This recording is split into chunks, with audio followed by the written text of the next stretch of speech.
Hello दोस्तों। तो मैं आ गया हूँ और एक वीडियो में आपके सवालों के साथ। तो बिना किसी टाइम वेस्ट किए शुरू करते हैं।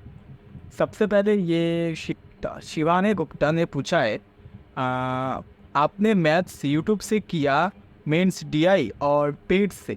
मतलब ये पूछ रहे हैं कि जो मेंस एग्ज़ाम का जो डीआई वगैरह होता है वो मैंने यूट्यूब से किया था या किसी पेड कोर्स। तो मेंस के लिए मैथ का सबसे बेस्ट सोर्स मॉक टेस्ट होता है। ठीक है, आप मॉक टेस्ट सॉल्व करो, वो आपके लिए एनफ होगा। लेकिन आप सोच सकते हो कि कितना मॉक टेस्ट होगा। क्या एक प्लेटफॉर्म में तो ज़्यादा मॉक टेस्ट होते नहीं है मैं मेंस के, तो ज़्यादा से ज़्यादा प्रैक्टिस कैसे करें। तो आप क्या करेंगे, सिर्फ एक एग्ज़ाम के लिए आप मतलब प्रैक्टिस मत करो। जैसे आईबीएस क्लर्क है, आरआरबी क्लर्क है, एसबीआई क्लर्क है, इन सब का मेंस का आपको मिल जाएगा। ठीक है, फिर पी क्लर्क के बाद पीयू का भी मेंस का पेपर आपको मिल जाएगा मॉक टेस्ट में। आरबीआई असिस्टेंट है, ठीक है, तो फिर इनका प्रीवियस ईयर भी मिल सकता है आपको। तो ऐसे करते करते बहुत सारा मेंस का पेपर मॉक टेस्ट पे आपको मिल जाएगा। फिर नया भी वो लोग मॉक टेस्ट में दे देते हैं। तो आप सबसे बेस्ट होगा अपने वो मॉक टेस्ट से प्रैक्टिस करो मेंस लेवल का मैथ्स। ठीक है, मैथ्स हो या रीजनिंग कुछ भी, आप मॉक टेस्ट से प्रैक्टिस करो और कहीं पे जाने का जरूरत नहीं। ठीक है, हाँ, यूट्यूब से भी देख सकते हो, जो टीचर आपको अच्छा लगता हो। ठीक है, उनका कोर्सेज आप यूट्यूब से भी दे सकते हो।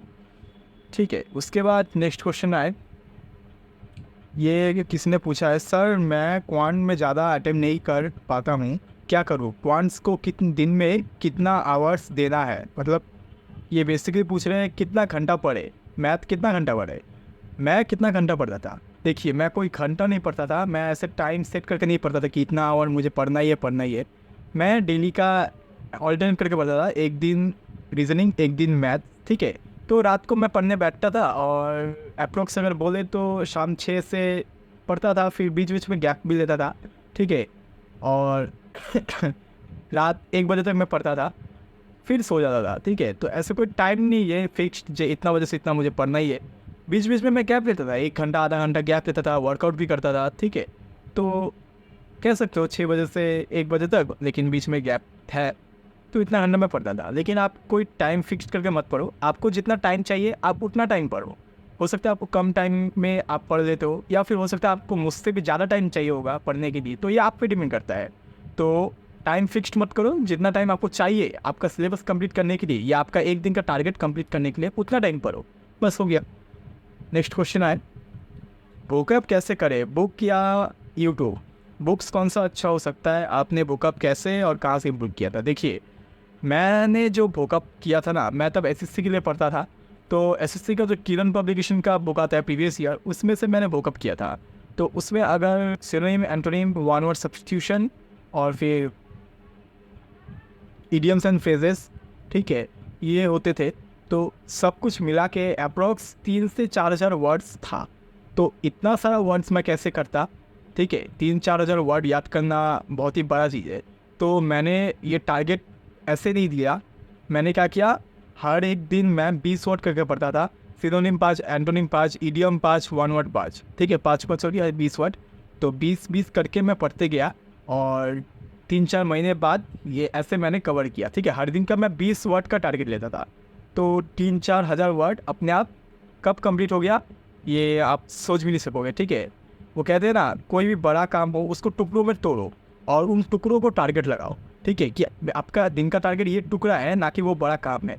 तो इन टुकड़ों को करते करते आप वो बड़ा काम कब कर जाओगे, आपको मतलब आप समझ नहीं पाओगे। तो ऐसे टुकड़ों में डिवाइड करना होता है हमें। तो वो क्या मैंने एसएससी का बुक से किया था। लेकिन मैं आपको सजेस्ट करूँगा जो निमिषा बंसल मैम है उनको आप फॉलो करो। ठीक है, उनको फॉलो करो और प्रीवियस ईयर हो सके तो पढ़ो, यही सबसे अच्छा होगा। इसके बाद आते हैं, ये पूछा है, ये बेंगली में इन्होंने पूछा है कि दादा আমার একটা অ্যাডভাইস চাই, আমার কম্পিউটার বা ল্যাপটপ নেই, অ্যাফোর্ডও করতে পারি না, মোবাইলে যদি মক দিই তাহলে কীভাবে দিব। मतलब ये कहना चाह रहे कि इनके पास लैपटॉप कंप्यूटर वगैरह है नहीं है और ये अफोर्ड भी नहीं कर सकते, सिर्फ मोबाइल है, मोबाइल में मॉक देना चाहते हैं, तो कैसे ये मॉक दे ताकि एकदम एग्ज़ाम माहौल मिले, यही पूछना चाहते हैं। देखिए, सबसे पहले ये डाउट निकाल दीजिए कि मोबाइल में अगर आप मॉक दोगे तो आपका सिलेक्शन नहीं होगा। ठीक है, क्योंकि मेरा दोस्त है जिसने मोबाइल में देकर IBPS क्लर्क क्वालिफाई किया है, ठीक है, और भी एग्ज़ाम्स क्वालिफाई किया है मोबाइल से एग्ज़ाम देके, मॉक टेस्ट देके। तो ये डाउट तो पहले निकालो। लेकिन आप क्या कर सकते हो, माउस खरीद सकते हो एक, ठीक है, माउस खरीद दो और एक OTG केबल आता है उसको खरीदो और उससे आप मोबाइल में कनेक्शन देके माउस से मतलब यूज़ कर सकते हो। तो मॉक टेस्ट जब दोगे इस माउस को यूज़ करना ऐसे OTG लगा के। इससे क्या होगा, एक मसल माइंड मेमोरी बन जाएगा, आपका माउस यूज़ करने का हैबिट बन जाएगा। तो एग्ज़ाम में जाके एक ही नया सिचुएशन आपको फेस नहीं करना होगा, ठीक है, माउस आपका प्रैक्टिस बन जाएगा। ये बहुत इंपॉर्टेंट है कि ये माउस आप यूज़ करो। माउस वहाँ पे जाके अगर नया एकदम चीज़ सिचुएशन आप फेस करोगे कि माउस स्क्रॉल नहीं हो रहा है, माउस मूव नहीं कर रहा है, ऑप्शन में वो एरो क्लिक करने में प्रॉब्लम हो रहा है, तो ये सब एग्ज़ाम आपका ख़राब कर सकता है। तो अच्छा होगा एक माउस खरीद लो और उससे प्रैक्टिस करो, ठीक है। नेक्स्ट क्वेश्चन आए, ब्रदर RRB क्लर्क से PO बनने में मिनिमम कितना टाइम लगता है अगर मैं एग्ज़ाम ना दूँ तो? देखिए, RRB क्लर्क से PO आप 4 या फिर 5 साल में बन जाते हो, प्रमोशन आ जाता है, ठीक है। नेक्स्ट क्वेश्चन आते हैं, सर कैरेक्टर सर्टिफिकेट एक लगता है या 2? ये एग्ज़ाम पे, ये बैंक पे डिपेंड करता है। वो लोग बोल देते हैं उनको कितना सर्टिफिकेट चाहिए होता है, उनका क्या रिक्वायरमेंट्स है वो बोल देते हैं। मेरे हिसाब से मेरा तो एक ही कैरेक्टर सर्टिफिकेट लगा था, ठीक है। अब इसके बाद नेक्स्ट क्वेश्चन, भाई ये सब टेस्ट बैंक वाले करवाएंगे या अपने डिस्ट्रिक्ट हॉस्पिटल में होगा?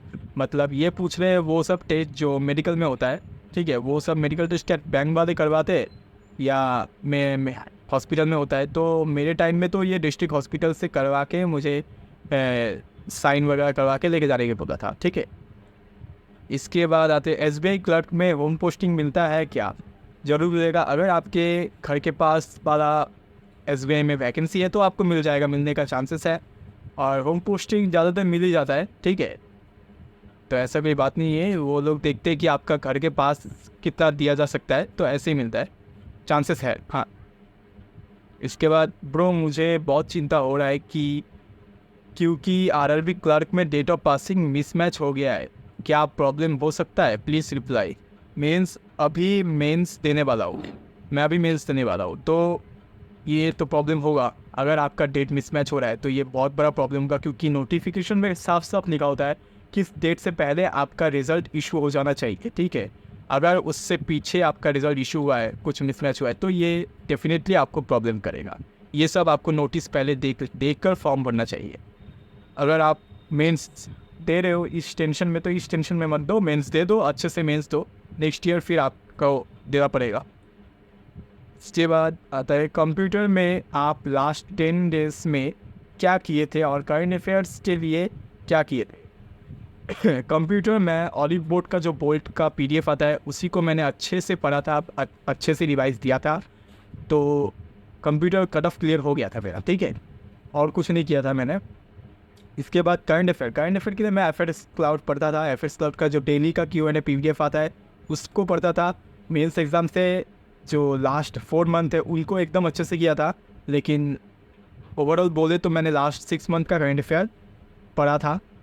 और सबसे बड़ा इंपॉर्टेंट चीज़ ये है कि आप कितना रिटेन कर पाओ, ठीक है। करंट अफेयर को इतना रिवाइज देना होता है कि हर एक चीज़ आपको दिमाग में रहे, क्योंकि बहुत डिटेल में आजकल पूछा जा रहा है करंट अफेयर, तो रिविजन बहुत ज़्यादा इंपॉर्टेंट है, ठीक है। अगर आपका कम मंथ हुआ है तो कम मंथ ही करके जाओ, एग्ज़ाम से पहले ज़्यादा टेंशन मतलब कि और भी मंथ और भी डेज कवर करो।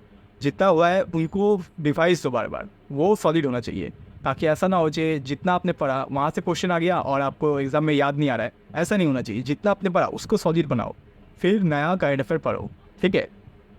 इसके बाद नेक्स्ट आते हैं वो, तो आज के लिए इतना ही सवाल मैंने लिया था, चूज़ किया था। तो आई होप आपको ये वीडियो हेल्पफुल लगा। अगर आपको भी कोई डाउट्स है, कुछ क्वेश्चंस है, तो आप कमेंट में पूछो, मैं ऐसे ही रिप्लाई दूंगा, ठीक है। तो इस वीडियो में इतना ही, मिलते हैं नेक्स्ट वीडियो में। Thank you.